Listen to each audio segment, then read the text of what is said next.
Oui, un chien, il aboie face au danger, hein, quand il a peur.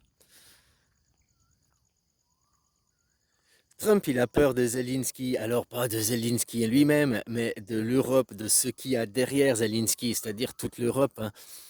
Trump, il a peur de l'Europe, les USA ont peur de l'Europe. C'est pour ça qu'ils font tout depuis 80 ans pour que l'Europe ne se crée pas, que l'Europe reste divisée.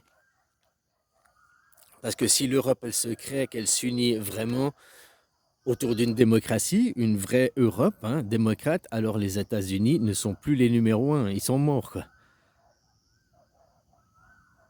Et puis derrière l'Europe, alors peut-être pas toute l'Europe, mais il y a la Chine aussi.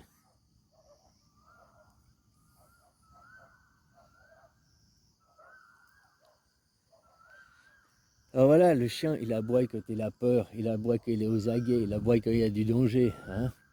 Il aboie quand il y a quelqu'un qui est là. Autrement, quand il est posé, serein, tranquille, hein, il bouge pas. Et comme je t'ai dit, Zelensky, moi je vois que Zelensky, il est sorti plus fier. Bah, c'est mon avis, hein, mais moi je vois ça comme ça. T'as vu, dès qu'il a dit à Trump, oui, mais vous aurez des repères. Non, tu nous dis pas ici ce qu'on aura. Non, on n'a pas. Non. Il veut rien écouter, il veut même pas discuter. Tu vois, Zelensky, il a pas été. C'est pas un dialogue, c'est pas une discussion. Ils ont été faits pour le show, pour lui faire une humiliation. C'était que ça. Ils voulaient rendre une humiliation à Zelensky. Et moi, je trouve que Zelensky ne s'est pas justement laissé humilier. Il est resté digne et la tête haute, quoi. Et maintenant, ça m'a fait permettre de comprendre que la réalité, les USA ont peur, les USA ont les chocottes. Ils sont au bout du mur, ils ont la chiasse, quoi. Ça leur coule le long des jambes, quoi. C'est comme ça, quoi. Hein? Si l'Europe, elle s'unit, les États-Unis, c'est bye bye. Ils sont morts. Économiquement, ils sont morts. Celui qui joue, je suis le plus gros, je suis le plus fort, gna gna gna gna gna, qui doit jouer des gros bras, c'est parce qu'il est faible en réalité. Alors il est fort physiquement peut-être, mais je parle de psychologiquement, il est hyper faible. C'est pour ça qu'il joue aux gros bras. Parce que l'Amérique, hein, psychologiquement, ils sont un peu bien détraqués là-bas, LGBT et compagnie, quoi. Hein? J'aime Dieu, je suis un puritain, mais je veux déporter les Gazaouis.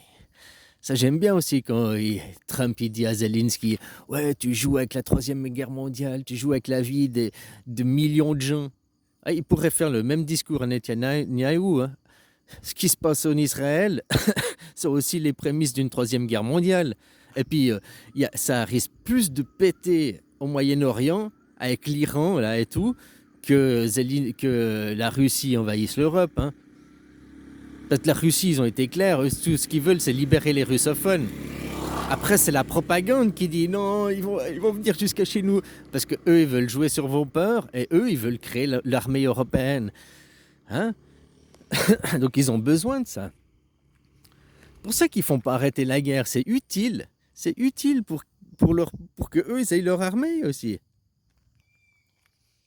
Mais là où il y a plus de risques de feu à la poudrière, c'est avec Israël, hein, avec ce qui se passe au Moyen-Orient. Là, c'est plus les prémices de la Troisième Guerre mondiale. Alors il pourrait aussi dire à Netanyahou, tu joues avec de la vie de millions de gens, là, tu joues avec la Troisième Guerre mondiale, faut te calmer le petit Benji, là. Hein?